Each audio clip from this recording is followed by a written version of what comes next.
नमस्कार दोस्तों, स्वागत है आपका दुर्गा क्लास के इस यूट्यूब चैनल पर। और दोस्तों, हम लोग भाग 15 तक पढ़ चुके हैं और आज की इस लेक्चर में हम लोग पढ़ेंगे भाग 16, कुछ वर्गों के लिए विशेष उपबंध। इसका मतलब क्या है? तो चलिए हम एक एक अनुच्छेद को पढ़ लेते हैं और जान लेते हैं क्या होता है। तो सबसे पहले हम लोग जानेंगे जो शेड्यूल कास्ट के हैं यानी एससी कास्ट के हैं, वो उनका पहचान कैसे किया जाता है। तो देखिए, अनुसूचित जात के होते हैं जो एससी कास्ट के होते हैं, लोगों को जाति के आधार पर निर्धारण किया जाता है। जैसे कोई हरिजन होता है, कोई पासवान होता है, कोई गुप्ता होता है, तो इनके जाति के आधार पर निर्धारण किया जाता है। और जो एससी एसटी कैटेगरी के होते हैं यानी शेड्यूल टेरिटरी के ट्राइबल्स के होते हैं, तो इनके लोगों का जो सामाजिक रूप से पिछड़ापन होता है, उनकी कल्चर होती है, इनकी वेशभूषा होती है, इनका वैसे निर्धारण किया जाता है। ठीक है। अब हम लोग चलिए एक एक अनुच्छेद को देखते हैं क्या होता है। 330 में कहा गया है, सदस्यों लोकसभा में एससी एसटी के लिए आरक्षण होना।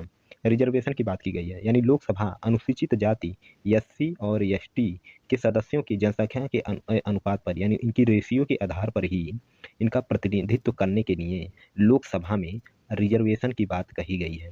तो एससी के लिए कहा गया कि 84 सीटें आरक्षित होंगी और एसटी के लिए कहा गया है 97 सीटें आरक्षित होंगी।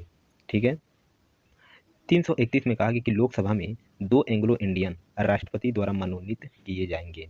तो एंग्लो इंडियन क्या होता है, जैसा कि हम पिछले भी लेक्चर में बता चुके हैं, अगर आप पूरी क्लास को अटेंड किए हैं तब। तो एंग्लो इंडियन का अर्थ यही है कि जब भारत के स्वतंत्रता से पहले अंग्रेज शासन करने यहाँ पर आए थे, तो यहीं पर बस गए थे और यहाँ पर बसने के साथ साथ यहाँ पर शादी भी कर लिए थे। तो उनके द्वारा जो बच्चे यहाँ पर जन्म लिए, तो वो बच्चे भारत में ही रह गए। जब अंग्रेज यहाँ से आज़ादी मिलने के बाद वो भाग गए, यहाँ से अंग्रेज चले गए अपने कंट्री में, तो ये बच्चे क्या हो गए, यहीं पे रह गए। तो उन्हीं बच्चों को एंग्लो इंडियन बोला जाता है। अंग्रेजों के बच्चों को एंग्लो इंडियन कहा जाता है। लेकिन भारत स्वतंत्रता होने के बाद क्या हो गया, अंग्रेज अपने बच्चों को परिवार छोड़कर क्या हो गए थे, चले गए थे। तो उनकी देख रेख यानी उनकी प्रतिनिधित्व करने के लिए लोकसभा में क्या होता है, राष्ट्रपति 2 एंग्लो इंडियन को मनोनीत करता है। यानी ये चुन कर नहीं आते हैं, यानी इनको डायरेक्ट चुनाव, यानी जो जनता क्या होती है वोट देकर नहीं भेजती, ये डायरेक्ट राष्ट्रपति क्या 2 एंग्लो इंडियन को लोकसभा में भेजती है। ठीक है। लेकिन अब वर्तमान में एंग्लो इंडियन व्यवस्था को क्या कर दिया गया है, खत्म कर दिया गया है। तो ये भी याद रखिएगा कि अब वर्तमान समय में प्रेजेंट टाइम में एंग्लो इंडियन की जो व्यवस्था है, दो लोग को मनोनीत करने के लिए, ये अब खत्म कर दिया गया है। 332 में कहा गया कि विधानसभा में एससी एसटी के लिए आरक्षण है, यानी अब राज्य की बात कही गई है। वो तो हो गया लोकसभा संसद में बात कही गई थी, अब होता है 332 में जो शेड्यूल कास्ट के शेड्यूल ट्राइबल्स के होते हैं उनके लिए आरक्षण की बात कही गई है। तो प्रत्येक राज्य के विधानसभा में एससी एससी यानी अनुसूचित जाति और जो अनुसूचित जनजाति हैं या एसटी के, उनको स्थान यानी उनकी आरक्षण देने की बात कही गई है। जैसे असम के स्वामी जिलों के अनुसूचित जनजाति के छोड़कर, यानी असम के जो स्वामी स्वशासी जिलों की अनुसूचित जनजाति हैं, इनको छोड़कर अन्य अनुसूचित जनजातियों की और शेड्यूल कास्ट की आरक्षण देने की बात कही गई। असम राज्य की विधानसभा में स्वशासी जिलों के लिए भी स्थान आरक्षित रहेंगे, ये बात कही गई है। ठीक है। अब 333 में कहा गया है कि विधानसभा में एक एंग्लो इंडियन, जैसा कि संसद में कहा गया था कि राष्ट्रपति 2 एंग्लो इंडियन को मनोनीत करेगा, वैसे ही विधानसभा में एक एंग्लो इंडियन को मनोनीत करने के लिए यहाँ पर बात की गई है। तो राज्यपाल के पास ये अधिकार नहीं है। पहली बात तो ये जान लीजिए कि राज्यपाल के पास ये अधिकार नहीं है कि एक लोग को वो मनोनीत करे। भारत के संविधान के तहत देश के प्रत्येक राज्य में एक राज्यपाल की व्यवस्था की गई, ये तो सबको पता है। लेकिन देश के राष्ट्रपति जो होता है, प्रेसिडेंट होता है, प्रेसिडेंट के पास अधिकार होता है वो राज्यपाल को बोले, ठीक है, राज्यपाल को बोले कि वो एक एंग्लो इंडियन को मनोनीत करे। तब वो राज्यपाल क्या करता है, एक एंग्लो इंडियन को मनोनीत करता है। यह अधिकार राज्यपाल के विशेष अधिकारों में से है। यह अधिकार भारत के राष्ट्रपति के पास होता, किंतु राष्ट्रपति का अधिकार क्षेत्र राज्यपाल के अधिकार क्षेत्र से कहीं ज़्यादा होता है। ठीक है। इस अनुच्छेद के तहत कोई भी राज्यपाल यदि उसकी नज़र उसके राज्य की विधानसभा में एंग्लो इंडियन की संख्या सही नहीं है, तो अपने अधिकारों का प्रयोग करते हुए उनमें से एक भारतीय समुदाय में से किसी एक व्यक्ति का नाम मनोनीत कर सकता है, यानी राज्यपाल कर सकता है। ठीक है। अभी ये विधानसभा में कौन करता है, राज्यपाल एंग्लो इंडियन को मनोनीत करता है। चलिए 334 को देखते हैं। SC ST के आरक्षण को बढ़ाने की प्रक्रिया इसमें बात कही गई। अब तो हो गया SC ST की बात हो गया, आरक्षण देने की बात हो गया, इनकी सीटें आरक्षित करने की बात हो गई, एंग्लो इंडियन की बात हो गई लोकसभा में और विधानसभा में। अब बात किया जाएगा, अब क्या बात किया जाएगा, अब बात किया जाएगा इनकी आरक्षण के बारे में।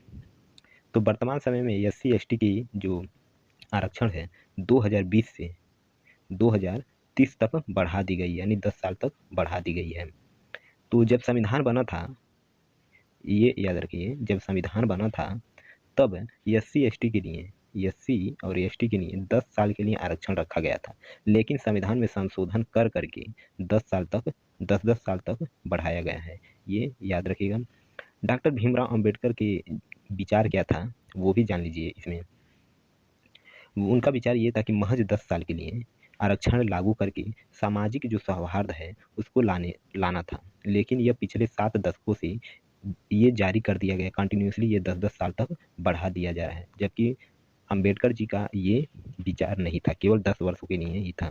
आरक्षण अनंत काल तक जारी नहीं रहना चाहिए, अगर ऐसा होता है तो वो निजी स्वार्थ होता है, ऐसा डॉक्टर भीमराव अंबेडकर जी ने कहा था। ठीक है। अब चलिए 335 हम लोग देखते हैं। सेवाओं और पदों के लिए अनुसूचित जाति यानी SC और अनुसूचित जनजाति के दावे यानी ST के क्या दावे हैं, इनको कैसे प्रमोशन दिया जाता है। तो देखिए केंद्र और राज्यों के मामलों में इनमें जो सेवाओं यानी सर्विस और जो पदों पर नियुक्ति हेतु जो SC होती हैं, ST होते हैं, इनके सदस्य के दावे यानी प्रमोशन लगातार प्रशासनिक दक्षता के साथ ध्यान में रखा जाएगा, ऐसे प्रमोशन किया जाता है, दावा किया जाता है। तो इम्पोर्टेंट नहीं है, ठीक है, ये एग्जाम के पॉइंट ऑफ व्यू से इम्पोर्टेंट नहीं है।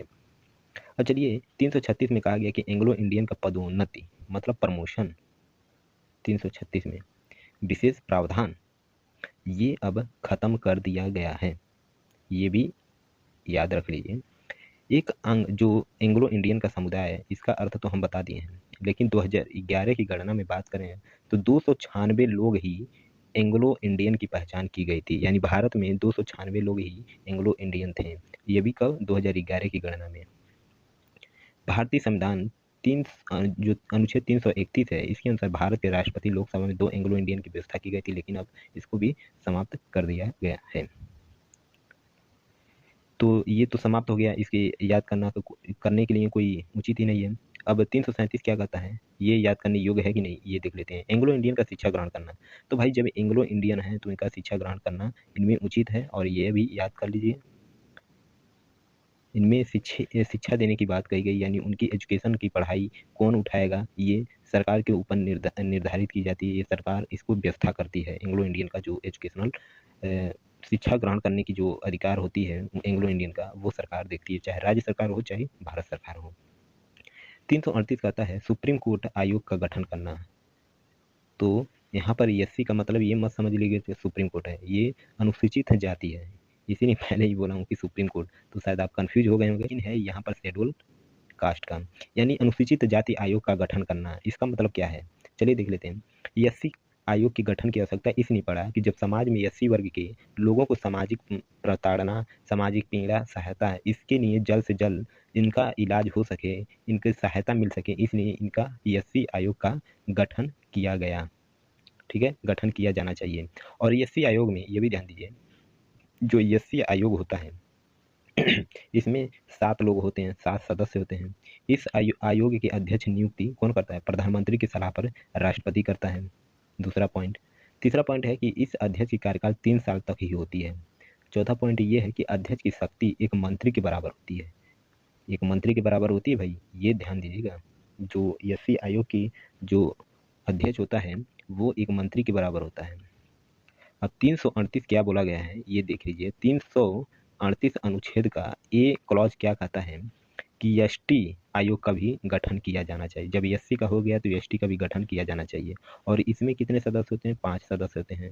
SC में कितने होते थे, 7 सदस्य होते थे, और SC में कितने हैं, 5 सदस्य हैं। और सेम कंडीशन वही है, कार्यकाल 3 साल तक, और इनका जो अध्यक्ष होता है एक मंत्री के बराबर होता है। तो उम्मीद करता हूँ कि यहाँ तक समझ गए होंगे, और वीडियो देखिए समझ आ रहा है तो चैनल को सब्सक्राइब जरूर कर लीजिएगा। 339 कहता है कि SC ST क्षेत्रों पर प्रशासन केंद्र का नियंत्रण होना।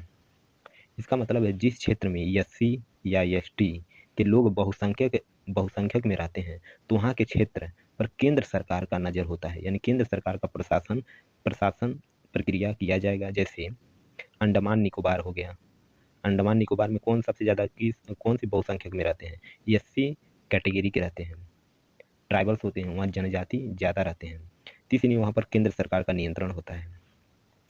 340 में कहा गया कि ओबीसी आयोग का गठन करना। ओबीसी आयोग क्या होता है? इसमें 2 समितियां बनाई गई हैं। एक होता है काका कालेकर कालेकर समिति और दूसरा है मंडल आयोग। मंडल आयोग, तो मंडल आयोग में ही ओबीसी के लिए क्या किया गया है? मंडल आयोग में देखिए यहाँ पर मंडल आयोग में ही ओबीसी के लिए 27% रिजर्वेशन की बात की गई है। लेकिन बाद में इस आयोग समिति का बहुत विरोध हुआ। इसके बाद सुप्रीम कोर्ट ने इस समिति को ओबीसी को इकोनॉमिकल में बांट दिया, यानी 2 आधार पर बांट दिया, इकोनॉमिकल आधार पर बांट दिया। जैसे ओबीसी और एक होता है ओबीसी, एक होता है क्रीमी लेयर,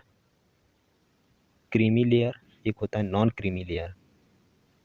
अब आप अगर ओबीसी होंगे तो आप ओबीसी क्रीमी लेयर लिखते होंगे, एक लिखते होंगे ओबीसी नॉन क्रीमी लेयर। तो इसका मतलब क्या है ये देख लीजिए। इसका मतलब ये है कि जिनका सालाना, ठीक है, जिनका सालाना क्या इनकम क्या होती है? 8 लाख पर ईयर होती है, उनको 27% आरक्षण नहीं मिलता है। और जिनका सालाना 8 लाख से कम होती है, ठीक है, 8 लाख पर ईयर से कम होती है, तो उनको 27% आरक्षण मिलता है, यानी वो ओबीसी नॉन क्रीमी लेयर में आता है। जैसे सुप्रीम कोर्ट के दखल के बाद जब इसमें सुप्रीम कोर्ट ने अपना दखल दिया, तो जो जितने भी ट्रांसजेंडर थे, यानी किन्नर, गे, लेस्बियन, इनको ओबीसी श्रेणी में डाल दिया गया, यानी सुप्रीम कोर्ट इसको ओबीसी श्रेणी में डाल दिया। तो अब चलते हैं 341 अनुसूचित जाति क्षेत्र घोषित करना। इसका मतलब क्या है? देखिए, राष्ट्रपति जब चाहे किसी भी क्षेत्र को अनुसूचित जाति में यानी शेड्यूल कास्ट के क्षेत्र में इसको घोषित कर सकता है। किसी भी जाति को एससी घोषित करने का अधिकार किसे होता है? राष्ट्रपति का होता है। और इसको खत्म करने का अधिकार किसके पास होता है? पार्लियामेंट यानी संसद को होता है। बस आप इतना ही पॉइंट इसमें लिख लीजिए और याद कर लीजिए। नेक्स्ट आर्टिकल्स है 342 अनुसूचित जनजाति क्षेत्र घोषित करना। तो ये भी अधिकार राष्ट्रपति के पास होता है। जो एससी के लिए था सेम वही कंडीशन एसटी के लिए है, ठीक है। और जो अनुसूचित जनजातियां होती हैं ये देश भर में मुख्यतः वनों, पहाड़ी इलाकों में होती हैं, ठीक है, पहाड़ी इलाकों में होती हैं। तो उम्मीद करता हूँ कि ये लेक्चर आपको पसंद आया होगा और अच्छी तरह समझ आया होगा। अगर नहीं समझ आया होगा तो वीडियो को रिवाइंड करके एक बार और देख लीजिएगा, तो आपको बिल्कुल समझ आ जाएगा। और उम्मीद करता हूँ कि अभी तक चैनल को भी सब्सक्राइब कर लिए होंगे। तो चलिए मिलते हैं नेक्स्ट लेक्चर में। अगर हमसे जुड़ना चाहते हैं तो यहाँ पर सोशल हैंडल्स दिए गए हैं, आप यहाँ से जाकर ज्वाइन हो सकते हैं। तो चलिए मिलते हैं नेक्स्ट लेक्चर में। जय हिंद, जय